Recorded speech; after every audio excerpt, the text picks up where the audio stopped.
నమస్తే, welcome to Andhraprabha. నేను తేజస్వి. తొండముదిరి ఊసరవెల్లిగా మారిందని తెలుగునాట సామెత. ఇప్పుడు అది మరోసారి నిజమని ప్రశాంత్ కిషోర్ ఉదంతం కళ్ళెదుట సాక్షాత్కరిస్తోంది. చిన్న సర్వే టీంతో మొదలైన ఆయన రాజకీయ వాణిజ్యం ఇంతింతై వటుడింతై అన్నట్టు ఇప్పుడు దేశ రాజకీయ రంగాన్ని శాసించాలని చూస్తోంది.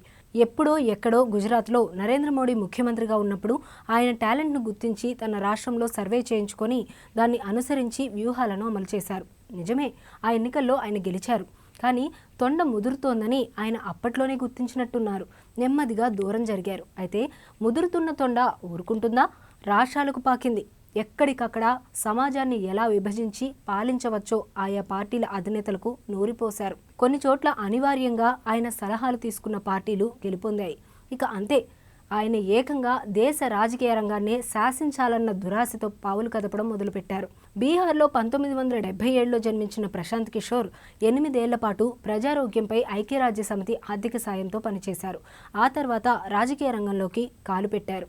2013లో సిటిజన్స్ ఫర్ అకౌంటబుల్ గవర్నెన్స్ CAGని స్థాపించారు. ఇదొక మీడియా సన్నాహక సంస్థ. 2014 సార్వత్రిక ఎన్నికలను దృష్టిలో పెట్టుకుని ఏర్పాటు చేశారు. నరేంద్ర మోడీకి సంబంధించి చాయ్ పే చర్చ తదితర కార్యక్రమాలను ప్రశాంత్ కిషోర్ రూపొందించడం విశేషం.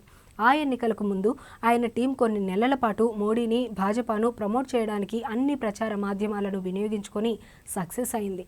ఇది ఊసరవెల్లి అని మొదటగా గుర్తించిన మోడీ ఆయన్ని దూరంగా పెట్టిన తర్వాత ఇక రాష్ట్రాల వెంటపడ్డారు.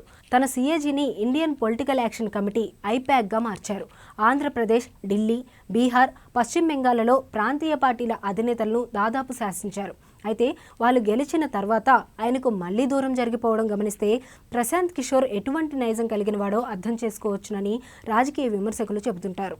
బీహార్ నితీష్ కుమార్ పార్టీలో చేరి ఆయన్ని కూడా కబలించాలని చూశారు. అయితే నితీష్ ముందే గుర్తించి పార్టీ నుంచి బహిష్కరించారు. దీంతో సొంత కుంపటి పెట్టుకుని బీహార్లో పాదయాత్రలకు పరిమితమయ్యారు.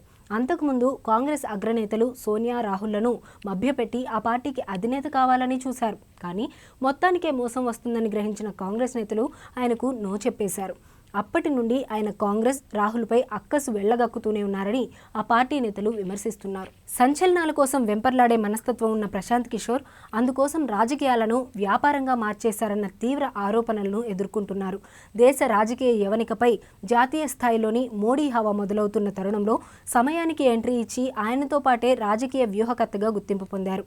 తన పక్కన గుంటనక్క ఎంత ప్రమాదమో గ్రహించి తరిమికొట్టిన సింహం వలె మోడీ వ్యవహరించారు. ఆ తర్వాత ఇతర విపక్ష నేతలు కూడా గ్రహించారు. అప్పటికే అందరితో ఆడుకున్న ప్రశాంత్ కిషోర్ ఎక్కడా తన ఆటలు సాగకపోవడంతో IPACను వదిలేశారు. కానీ రాజకీయ వ్యూహకర్తగా సంచలనాలకు, మీడియా హెడ్లైన్స్కు అలవాటు పడిన ప్రాణం, డ్రగ్స్కు అలవాటు పడిన చందాన తట్టుకోలేక ఏదో ఒక తీవ్ర వ్యాఖ్యలు లేదా పార్టీలు వాటి అధినేతలపై ఆరోపణలు గుప్పిస్తున్నారు. పైగా సంచలన వ్యూహకర్తగా అవి ప్రశాంత్ కిషోర్ అభిప్రాయం అంటూ కొన్ని మీడియా సంస్థలు కూడా వాటికే ప్రయారిటీ ఇస్తున్నాయి.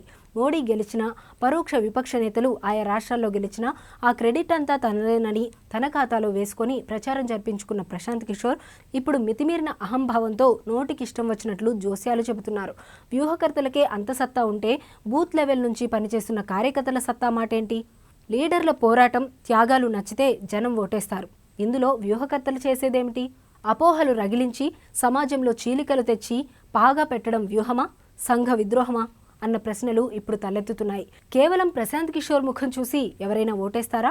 అలా అయితే సొంత రాష్ట్రం బీహార్లోనే ఆయన్ని ఎవరూ ఎందుకు పట్టించుకోవడం లేదు?